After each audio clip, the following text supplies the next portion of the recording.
तोते की जान अब मुश्किल में फंस गई है। आपको याद होगा राहुल गांधी ने एक बार संसद के अंदर मोदी सरकार को तोता कहा था कि अब इस तोते की जान कहां कैद है हमें पता चल गया। हालांकि उस वक्त उनके बयान का मतलब कुछ और था, उस वक्त वो किसी और परिप्रेक्ष्य में ये बयान दे रहे थे, लेकिन अब सरकार पर यह बयान पूरी तरह फिट बैठ रहा है। सरकार पर हमला करो तो उसे कोई असर नहीं पड़ता, लेकिन मोदी के मित्रों पर हमला करो तो सरकार तिलमिला जाती है। लेकिन अब इस तोते की गर्दन छात्रों के हाथों में आ गई है। जंतर मंतर पर आंदोलन कर रहे छात्रों के सामने अब सरकार तोते की तरह वो सब कुछ करने को तैयार दिख रही है जिसकी डिमांड छात्रों की तरफ से की जा रही है। सरकार धीरे धीरे करके छात्रों के आगे झुक रही है। तो पहले जहां सरकार छात्रों के आंदोलन को हवा में उड़ा रही थी, इसे गंभीरता से नहीं ले रही थी, यहां तक कि सरकार की तरफ से इस पर कोई बयान तक नहीं आ रहा था, पीएम मोदी विदेश यात्राओं में लगे हुए थे, वहीं अब छात्रों के सामने जेपी नड्डा को बातचीत के लिए गुहार लगानी पड़ रही है।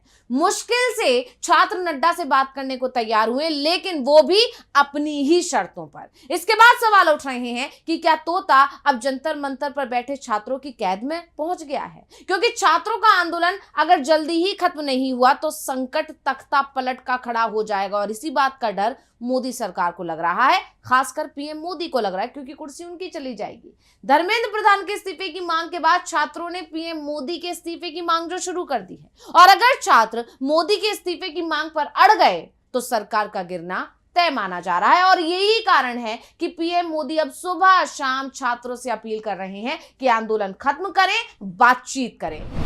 और इसी को लेकर आज हम अपनी स्पेशल रिपोर्ट में करेंगे बात। नमस्कार, मैं हूं अंशिता।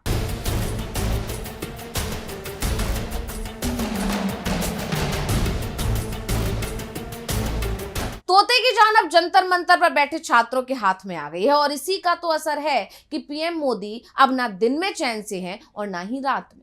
कल तक पेपर लीक पर चुप्पी साधे बैठे पीएम अब बार बार इस मुद्दे पर बात कर रहे हैं। दिन में ट्वीट करते हैं तो रात को 12 बजे वीडियो संदेश जारी करते हैं। हमेशा का तो पता नहीं, लेकिन फिलहाल पीएम मोदी 18 क्या 24 घंटे काम करते दिख रहे हैं, और सिर्फ पेपर लीक के मुद्दे पर।